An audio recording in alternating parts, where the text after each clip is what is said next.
Assalamualaikum warahmatullahi wabarakatuh. Kembali lagi di channel Om Bris Official. Untuk kisah kali ini masih melanjutkan dari kisah yang sebelumnya, sebuah kisah yang diambil dari KBM dari tulisannya Mbak Nuna. Sebuah kisah yang berjudul Astral. Dan sebelum kita lanjut ke ceritanya, tekan dulu tombol like video ini dan jangan lupa tekan juga tombol subscribe channel ini dan nyalakan juga lonceng notifikasinya agar tidak ketinggalan cerita-cerita lainnya dari channel ini. Dan buat teman-teman yang pengen membaca langsung ceritanya, nanti silahkan saja kunjungi linknya yang nanti akan saya sertakan di kolom deskripsi. Dan seperti apa untuk kisah kali ini? Langsung saja kita masuk ke ceritanya.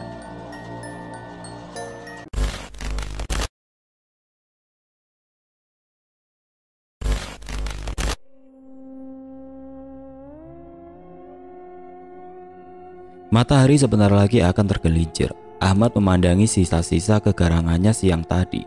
Sejak pagi ia telah berjibaku dengan tugas-tugas tidak resminya.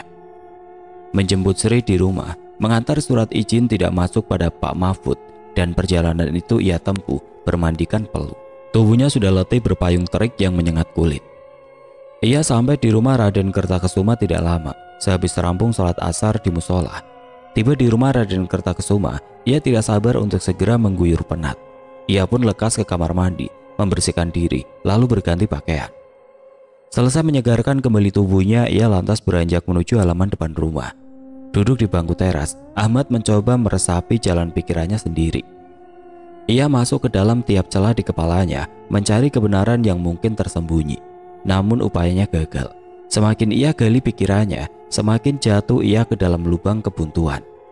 Maka ia pun beristighfar. Lekas ia tersadar, tidak selamanya setiap masalah sanggup dipecahkan sendirian. Sebagaimana laku manusia, sudah kodratnya hidup saling bergandeng tangan, bahu-membahu dan tidak jarang berbagi apa saja. Entah itu berupa kesenangan bahkan kesedihan. Matanya menatap ke ufuk barat, tempat di mana sang surya nanti akan pulang. Ditatapnya langit bagian barat, sebuah bulatan merah menggeliat menyilaukan. Sore akan berganti petang. Bangkit dari tempat duduknya, Ahmad bergegas masuk. Dihampirinya Basir yang tengah asik di halaman belakang. Rupanya laki-laki itu sedang menyiram tanaman. "Kenapa paman masih di sini? Ini sudah hampir maghrib," sapanya ketika ia sudah berdiri tepat di belakang Basir. Orang yang diajak bicara menoleh, sedikit terkejut. "Oh, belum selesai Nak Ahmad. Ada perlu apa? Apa Ndoro Putri memanggil saya?" tanya Basir. "Tidak paman, Ndoro Putri tidak memanggil paman. Saya hanya sedang memeriksa dan menutup semua pintu dan jendela, kemudian menemukan paman di sini." "Ada apa Nak?" Basir celingukan seolah dirinya tengah diintai oleh mata-mata musuh. Tapi kemudian Basir kembali menatap lawan bicaranya, lalu melemparkan pertanyaan berikutnya. "Apa yang orang tua katakan itu benar adanya? Bahwa Sandikolo jahat yang suka makan orang itu keluar pada waktu maghrib?" Pertanyaan kedua ini ia katakan dengan nada setengah berbisik. Ahmad mencium sebesit ketakutan dari suara Basir, maka ia pun tersenyum simpul. Sebelum memberikan jawaban, ia hanya berusaha menghibur dan menyampaikan kesan aman. "Sandikolo itu mitos untuk menakut-nakuti anak-anak paman. Tetapi cerita legenda itu juga tidak sepenuhnya salah." Ahmad masih mengukir senyum di sela-sela perkataannya. Aku semakin tidak mengerti Nak Ahmad." Basir terbata-bata. "Begini paman, cerita Sandikolo memang benar hanya karangan manusia. Tetapi mitos tentang setan dan jin yang berkeliaran dan mengganggu manusia pada saat menjelang maghrib itu juga benar. Karena di waktu-waktu tertentu, bangsa jin dan setan akan diberikan kekuatan berlipat ganda untuk mengganggu kita, umat manusia," terang Ahmad. Sebelum Basir bertambah pusing, Ahmad segera melanjutkan penjelasannya, dan ia jelaskan secara gamblang. Tepat di waktu menjelang maghrib dan menjelang subuh, pada masa itulah kekuatan mereka bertambah, bahkan boleh dikatakan sedang dalam puncaknya. Oleh karena itu, kita sebagai umat manusia diwajibkan membentengi diri dan selalu mawas diri paman. Basir mendengarkan, wajahnya tampak sungguh-sungguh memperhatikan penjelasan Ahmad. Sebentar lagi maghrib. Diletakkannya wadah dari kaleng yang ujungnya bercorong, setengahnya masih berisi air. Ia tinggalkan begitu saja dan pergi meninggalkan Ahmad yang masih bergeming. Lalu Basir pun menoleh padanya. "Ayo Nak, cepat masuk. Tunggu apa lagi? Dengan langkah cepat Basir masuk melewati Ahmad yang berdiri di ambang pintu. Sejak pertama melihat Ahmad menginjakkan kaki di rumah ini, pada malam di mana ia menjemputnya dari rumah tengah malam buta, setiap perkataan yang keluar dari bibir Ahmad, setiap kalimat yang Ahmad ucapkan, Basir segera saja mengiyakan. Ia layaknya seorang murid teladan di sekolah yang mengidolakan gurunya. Apapun yang gurunya perintahkan, ia laksanakan. Barangkali ini akibat peristiwa tabib desa yang memilih mundur dari medan perang melawan kekuatan hitam. Basir merasa Ahmad adalah orang yang berilmu, berani, dan layak disegani karena ia pantang pulang sebelum menang. Terlebih lagi Ahmad adalah seorang alim atau ustadz di desa itu, tidak seperti Wiro pikirnya. Mereka berdua akhirnya meninggalkan halaman belakang. Ahmad menutup dan menguncinya rapat, sementara Basir menuju ke sumur untuk membersihkan diri. Ahmad meneruskan pekerjaannya. Ia mengitari seluruh tempat tinggal Raden Kertakesuma, memastikan semua pintu dan jendela benar-benar telah terkunci. Mulutnya kumat kamit berdoa. Selain sebagai senjata, doa bagi seseorang yang beriman pada Tuhannya juga berfungsi sebagai benteng yang senantiasa melindungi dan memberi kekuatan. Mitos Sandikolo. Orang tua zaman dulu menggambarkan sosok Sandikolo adalah setan yang bergentayangan pada waktu senja untuk mencari anak-anak yang belum pulang ke rumah. Tidak jelas sosok Sandikolo itu digambarkan, tapi yang pasti para orang tua merasa terbantu dengan mitos tersebut. Ketika azan maghrib hendak berkumandang, mereka tinggal meneriaki dan menakuti anak-anak dengan setan Sandikolo. Dengan demikian para bocah pun akan manut dan mau disuruh pulang tanpa ribut-ribut. Mereka pulang karena takut dimangsa oleh Sandikolo. Seluruh pintu dan jendela sudah terkunci rapat. Tidak lama terdengar lantunan adzan. Sayup-sayup menggema. Ahmad mengajak istrinya bersiap ke sumur. Tidak seperti tadi malam. Kali ini ia berwudu di kamar mandi utama, tempat bersih-bersih dan mandi para anggota keluarga. Ajeng Kamarati sendiri yang meminta mereka menggunakannya. Katanya agar lebih dekat dan memudahkan Ahmad serta Sri dalam setiap beribadah. Kamar mandi yang berada persis di samping kamar Raden Kertakesuma ini memiliki dua bagian yang disekat. Satu ruangan untuk mandi, satunya untuk buang hajat besar. Dinding di kamar mandi utama terbuat dari batu pualam, lantainya bersih dan berubin. Di rumahnya, ruangan yang disebut kamar mandi adalah sebuah kotak berdinding anyaman bambu dengan tanah sebagai alasnya. Tidak ada tempat membuang hajat. Bila sudah ingin mengeluarkan isi perut, Ahmad dan Sri akan pergi ke kali dekat rumah. Sri senang berada di sana, berlama-lama mencium bau wangian yang berasal dari pembersih badan berbentuk sabun batang. Harum menyeruak, membuatnya betah. Tangannya menyentuh dinding batu yang galurnya berwarna-warni, indah sekali. Kasar, bertekstur, tapi ubinya bening dan halus. Ahmad berdeham, seolah memberi isyarat pada Sri untuk menyudahi rasa takjubnya. Masih memakai bahasa isyarat, Ahmad mempersilahkan Sri ambil wudhu terlebih dahulu. Alih-alih menanggapi perilaku suaminya, Sri hanya tersenyum menertawai tingkahnya sendiri. Keduanya melaksanakan sholat maghrib berjamaah di kamar utama. Tanpa diperintah, Basir, dua rewang dan dua emban berbondong-bondong mengikuti dari belakang. Pertama-tama mereka menggelar sajadah, kemudian mulai menirukan setiap gerakan sholat yang Ahmad contohkan. Meskipun kebanyakan dari mereka belum tahu bacaan apa yang Ahmad gumamkan ketika sholat, mereka tetap antusias. 3 rakaat sholat telah ditunaikan. Ahmad memanjatkan doa setelah selesai berzikir. Para penghuni rumah yang menjadi makmum sholat masih setia di belakangnya. Mereka belum beranjak dari posisi duduk sesudah salam. Ahmad membalikkan badan. Sekarang wajahnya berhadapan-hadapan dengan mereka. Ahmad mengambil nafas sebelum mengambil ancang-ancang membuka suara. Ditatapnya baik-baik orang-orang setia itu. Mereka rata-rata orang baik, mengabdi sepenuh hati pada keluarga ningrat ini. Wajah mereka polos bak anak kecil di hari pertama berangkat mengaji. Ahmad tersenyum mengetahui kenyataan bahwa sekarang ini ia tidak sedang mengajar anak-anak lagi, melainkan orang yang usianya lebih tua darinya. Di balik ketidaktahuan orang-orang ini, sebenarnya mereka tahu kalau hidup bermuara pada Tuhan. Hanya saja kebanyakan orang terbawa arus tradisi, sehingga sulit untuk menemukan jalan menuju Tuhan. Selamanya tradisi akan terbentur apabila dipertemukan dengan agama. Bukan hanya ajarannya yang bertentangan, tetapi keduanya memiliki banyak perbedaan sehingga sulit disatukan. Sebagai contoh, ketika pesta panen tiba, Sesuai tradisi nenek moyang, masyarakat berbondong-bondong melakukan perayaan dan persembahan berupa hasil panen mereka untuk para leluhur. Ada yang mengarak sayur mayur dan buah-buahan, lalu menjadikannya hiasan yang nantinya sesudah acara selesai, sayuran dan makanan itu berserakan di mana-mana dan terinjak-injak. Sedangkan dalam agama, perbuatan semacam ini dilarang keras. Membuang-buang makanan atau rezeki itu dianggap dosa. Tradisi mengharuskan ritual pesta panen, dan agama jelas melarangnya. Selain karena mubazir, agama menjelaskan bahwa perbuatan itu sia-sia. Tuhan yang wajib disembah tidak pernah meminta persembahan. Agama itu pegangan hidup. Jika dalam hidup kita tidak ingin terjatuh ke lubang yang salah, maka berpeganglah pada tali agama. Ahmad memberikan tausiah. Jika kita sudah punya pegangan, meski pernah terjatuh, insya Allah akan kembali ke jalan yang benar. Tapi jika pegangannya salah, bukannya keluar dari lubang yang salah, malah akan menambah masalah. Ahmad dengan sabar menjelaskan dasar-dasar ilmu agama pada mereka, tidak terkecuali Raden Kertakesuma dan Ajeng Kemarati. Agama Islam tentu sudah lekat dan tidak asing bagi masyarakat di sana, bahkan di seluruh Nusantara. Namun demikian, ilmu yang sampai pada mereka masih sebatas permukaannya saja, belum menyentuh kedalamannya. Jika saja mau bersusah payah menyelam hingga ke dasar, tentu pengetahuan mereka akan bertambah.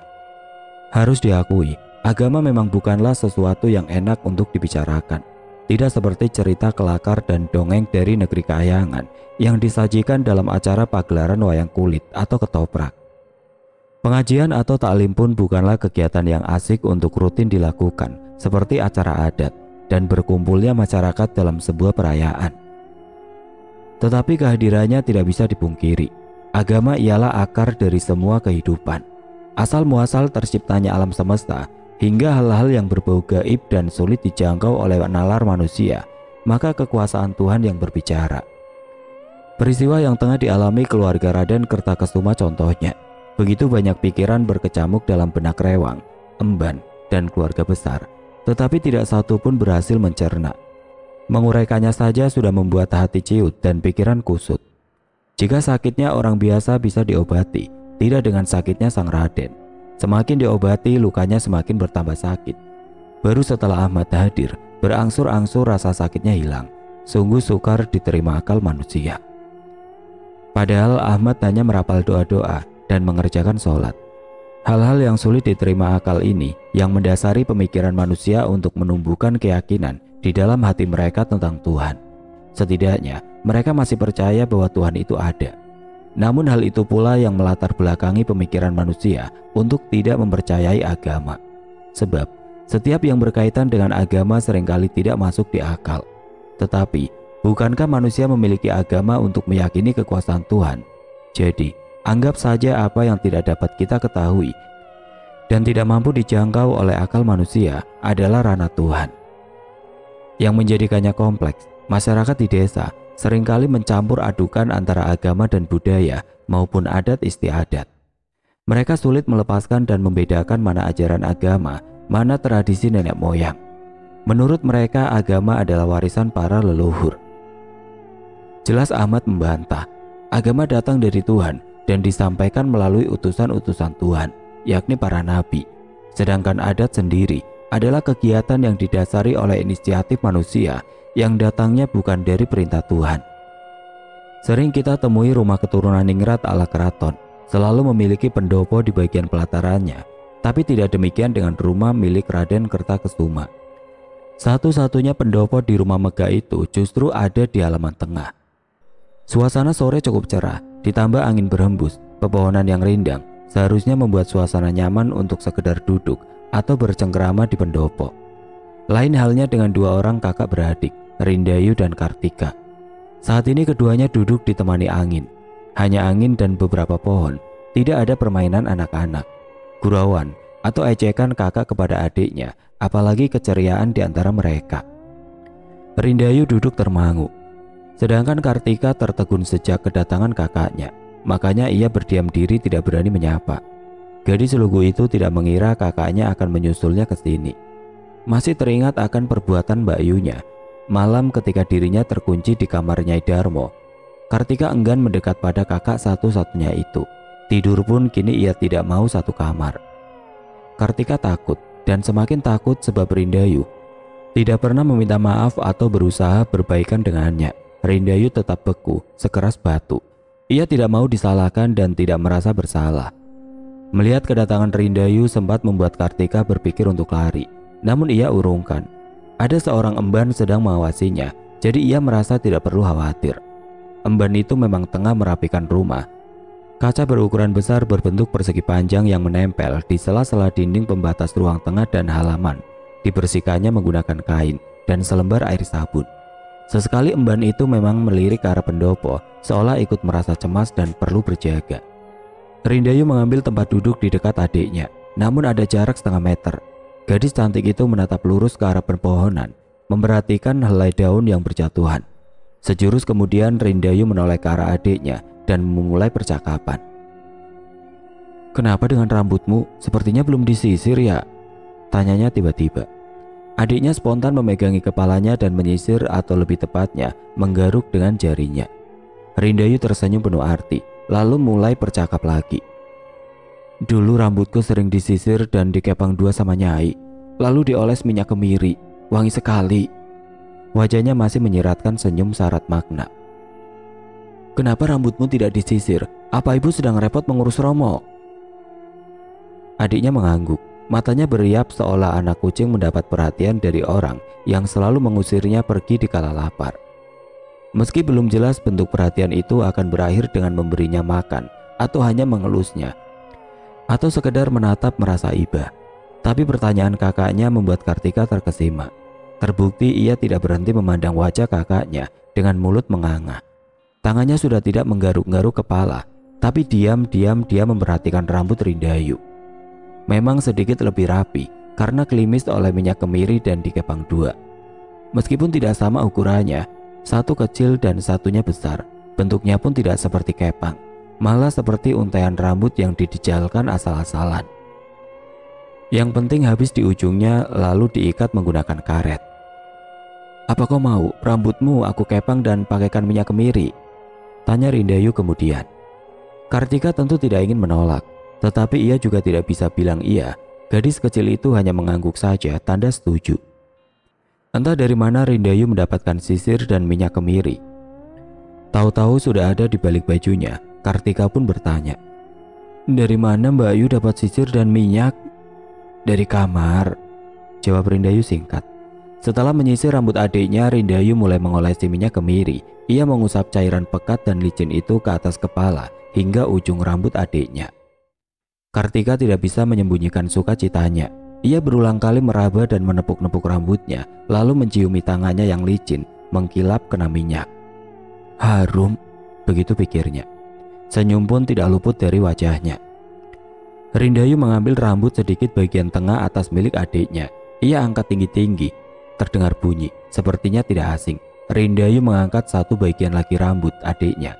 Terdengar lagi suara itu. Kartika penasaran dengan asal suara yang begitu dekat di belakang telinganya. Ia pun menoleh. Rindayu tersenyum masih dengan senyuman yang dalam dan sulit ditebak. Rindayu mengisyaratkan agar adiknya kembali menghadap ke depan. Dan begitu adiknya memandang lurus ke depan, yang terjadi sama saja. Suara itu kembali terdengar. Ketika menoleh ke kanan dan ke kiri, penasaran dengan suara tadi, sekarang dia juga merasa perlu tahu yang dilakukan kakaknya. Sekali lagi Rindayu mengarahkan adiknya untuk tetap tenang dan duduk saja. Tangannya memegang kepala Kartika dan mengapit kedua pipinya agar tidak bergerak tidak karuan. Berhasil, tentu saja. Kartika selalu menuruti apa perintah kakaknya. Rindayu kembali melakukan hal sama seperti sebelumnya, mengulanginya hingga beberapa kali. Kartika dapat merasakan bahwa rambutnya diambil sebagian lalu diangkat. Selanjutnya, bunyi yang tidak asing itu terus terdengar seiring dengan bagian rambut miliknya terangkat ke atas. Lama-lama Kartika mengingat juga suara tidak asing itu mirip dengan suara yang dihasilkan Paman Basir ketika sedang memotong rumput menggunakan gunting. Kartika mencari-cari, tidak ada siapapun di halaman tengah. Barangkali memang ada Paman Basir di sekitar pendopo, tapi suasana di sana sepi. Emban yang tadi bekerja membersihkan kaca juga sudah tidak ada. Jadi, ia mengira suara itu pasti berasal dari belakang telinganya. Dan itu pun membuat gerakan spontan menoleh ke belakang. Rindayu tidak siap. Ia tidak sempat menyembunyikan sebilah gunting di tangan kanannya dan sejumput rambut di tangan kirinya. Kartika kaget. Ia melihat lebih dari sejumput.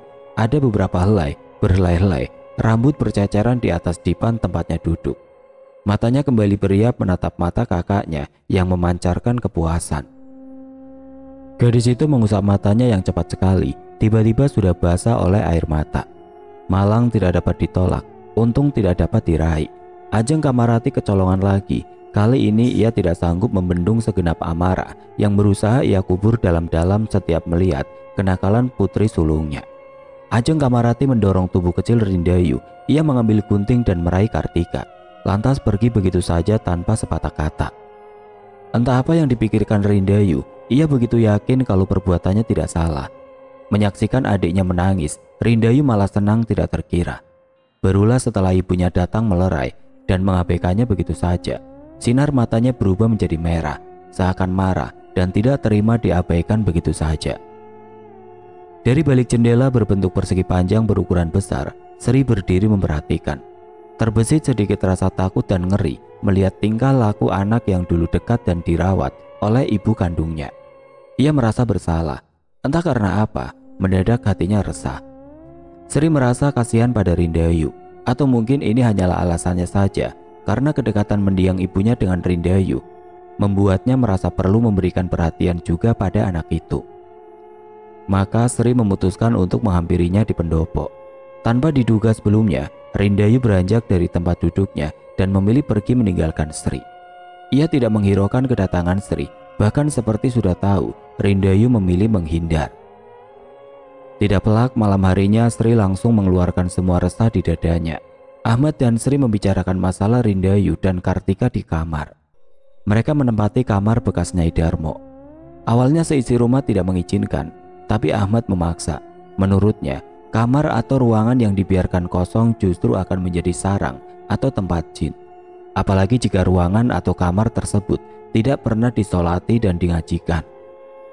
Dengan alasan itu, Ahmad pun berhasil mendapatkan izin untuk menghuni kamar bekas mertuanya. Para rewang dan emban juga senang. Mereka senang Ahmad dan Sri tinggal di kamar itu. Katanya, auranya jadi lebih adem dan sejuk. Padahal kamar itu terbilang kecil dibandingkan kamar lainnya, karena memang dibuat untuk ukuran satu orang saja. Di dalam bilik mungil itu berlangsung percakapan sepasang suami istri. Sejak tadi, Sri lebih banyak membahas Rindayu dibanding Kartika. "Mas, kenapa Den Ayu bersikap seperti itu ya? Apa mungkin anak sekecil itu bisa kerasukan setan?" Gurat wajahnya menegaskan kebimbangan. Terlebih di area mata tersirat keraguan yang mendalam. Suaminya belum sempat menjawab pertanyaan itu, sekonyong-konyong pintu kamar terbuka, dan di depannya sudah berdiri sosok yang tengah dibicarakan. Rindayu berdiri di dekat pintu. Entah dari mana anak itu muncul. Sri dan Ahmad seperti terkena peluru nyasar. Mereka tidak siap. Tatapan Rindayu menodong keduanya, seolah meminta penjelasan. Beruntung, tidak berselang lama dari arah dapur, seorang emban berjalan melewati pintu, lalu menyapa. "Nah Ahmad, silakan ambil sendiri makanan di dapur. Simbo sudah selesai masak. Ada ikan mas dan jangan cecek." Lalu bergantian emban itu berbicara kepada Sri. "Sri, ajak suamimu makan. Simbo mau antar Den Ayu dulu ke kamar." Tutur emban yang usianya diperkirakan sama dengan mendiang Nyai Darmo itu dengan ramah. Sri membalas ajakan Simbo tadi dengan senyuman yang agak dipaksakan dan sebuah ucapan terima kasih. Tidak lama setelah emban itu berlalu bersama Rindayu, Sri lantas tidak bisa tidak penasaran, sehingga langsung melontarkan pertanyaan pada suaminya. "Apa mungkin anak itu mendengar percakapan kita, Mas?" tanya Sri sembari mengintip keluar. "Aku tidak tahu," jawab Ahmad seraya berdiri, lalu menyorongkan tangan kanannya dan meraih gagang pintu kemudian menutupnya. 2 hari telah berlalu semenjak Ahmad mengajukan surat izin pada Pak Mahfud. Pagi ini rencananya ia akan mulai berangkat mengajar. Meski begitu, Ajeng Kamarati dan suaminya meminta pada Ahmad dan istrinya untuk tetap tinggal. Walau sang Raden berhasil membujuknya, tetapi ia tidak dapat mencegah Ahmad untuk kembali beraktivitas seperti biasa. Raden Kertakesuma mungkin tidak begitu memahami hasrat seorang Ahmad pada buku-buku agama, pada kitab-kitab bertuliskan bahasa Arab, dan lebih-lebih pada anak-anak didiknya. Namun ia dapat memaklumi bagaimanapun Ahmad memiliki tanggung jawab atas sekolah itu yang menjadi sumber mata pencahariannya. "Aku sudah membaik, kau tidak perlu khawatir," begitu ucap Raden Kertakesuma pada Ahmad saat dirinya ditemui di dalam kamar utama dengan tatapan tulus seorang teman. Raden Kertakesuma menyimpulkan sendiri kalau Ahmad adalah temannya. Sebenarnya ia ingin menganggapnya lebih seperti Sigit misalnya, yang sudah ia anggap sebagai sahabat karibnya. Tapi Raden masih bingung dan tentu saja canggung. Ahmad pamit sebelum beranjak. Ia melangkah keluar meninggalkan sang pemilik rumah di dalam kamarnya. Ia senang karena kondisi Raden Kertakesuma berangsur membaik, dan senang juga tidak sabar ingin berjumpa dengan kecintaannya, yakni ilmu. Ahmad berjalan menyusuri selasar. Ia melewati ruang demi ruang yang menyimpan sepi di tiap sudutnya, menapaki lantai berubin yang dingin dan ketus, nyaris selalu sinis kepada dirinya, dan melewati barisan tembok kokoh yang berdiri di kanan kirinya. Dinding-dinding itu seolah memiliki relung di dalamnya, tempat di mana rahasia dan misteri terkubur dan terpendam rapat. Bangunan itu tidak hanya menjulang dari luar, tetapi juga ceruk hingga ke dalam. Jika mendengar bunyi, maka akan terasa memantul. Dan tepat di depan sebuah ruangan, Ahmad dengan sangat jelas mendengar sebuah suara, seperti bantal yang dipukul menggunakan rotan. Akibat bunyinya terdengar menggema.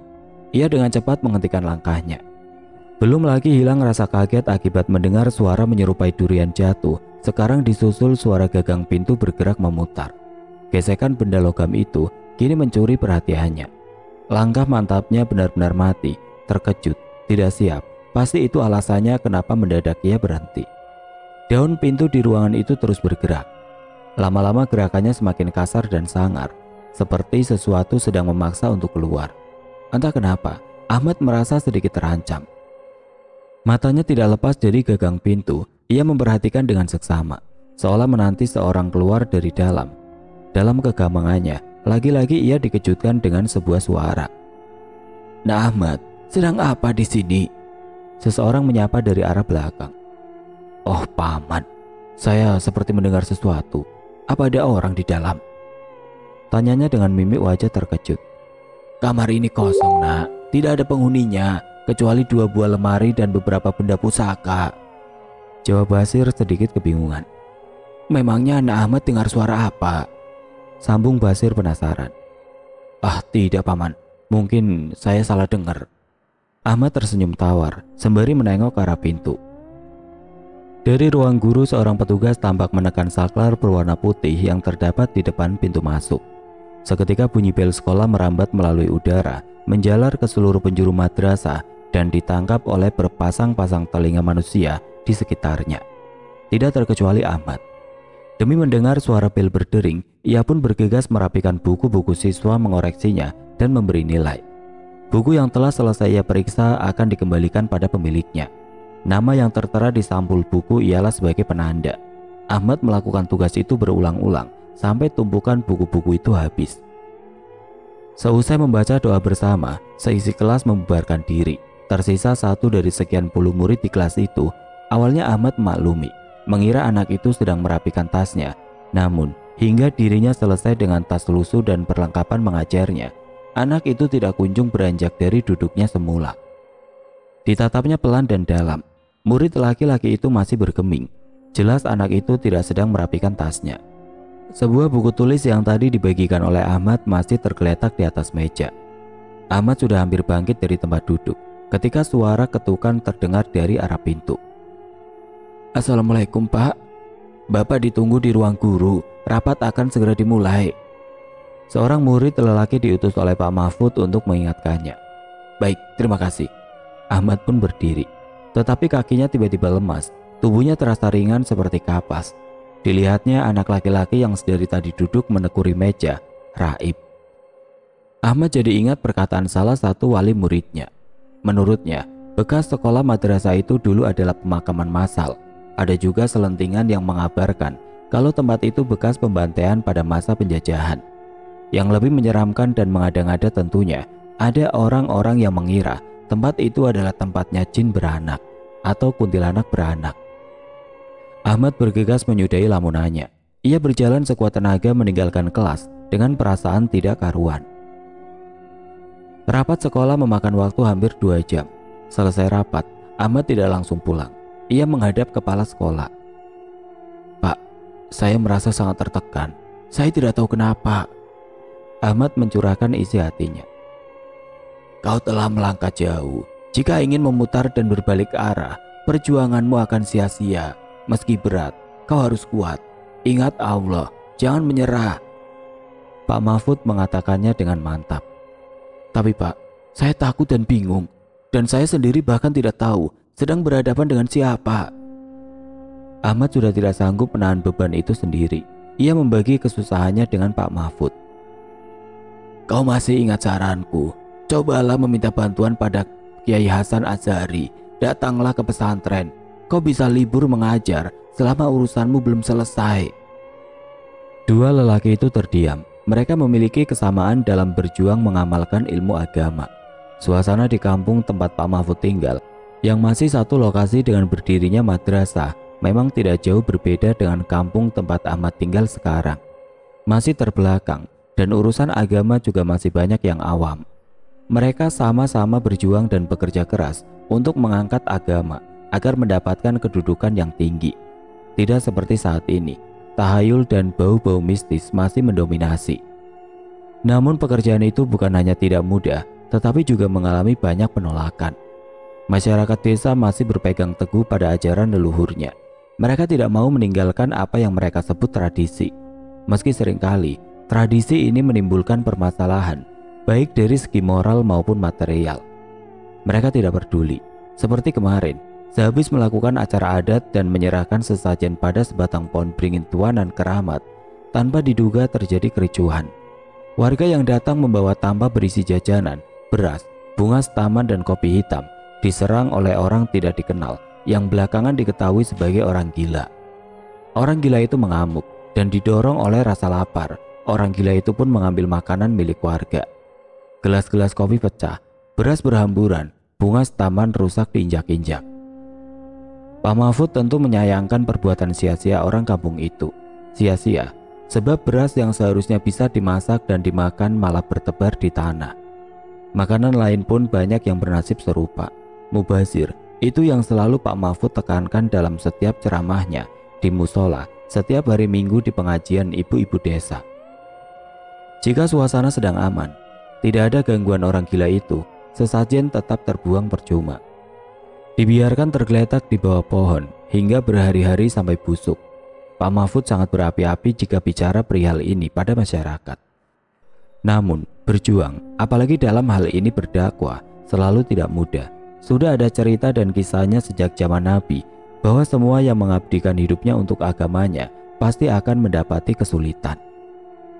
Ahmad bersepeda seperti biasa, melewati jalur yang sudah ia kenal tiap sentinya, tiap lekuknya, tikungannya, pepohonan di kanan kirinya, bahkan letak bebatuan yang menancap di tanah. Mungkin ada yang sudah menahun bercokol di jalanan yang sering Ahmad lalui itu. Ia hafal dengan baik. Oleh karenanya, Ahmad juga mengingat sebuah rumah misterius di dekat perbatasan desa. Rumah itu masih sama, ilalangnya terus tumbuh dan kian memanjang, memenuhi hampir seisi pekarangan. Serta pintunya yang selamanya rapat, semakin menyembunyikan sisi kemisteriusannya.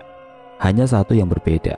Beberapa waktu lalu, terdapat penampakan seorang pria berpakaian serba hitam dengan sorot menikam berdiri menatap ke arahnya, tepat di ambang pintu yang kini kembali tertutup rapat.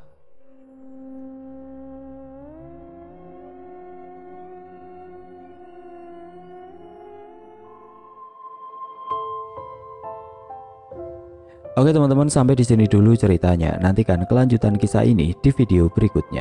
Agar tidak ketinggalan, klik tombol subscribe channel ini dan nyalakan lonceng notifikasinya. Wassalamualaikum warahmatullahi wabarakatuh.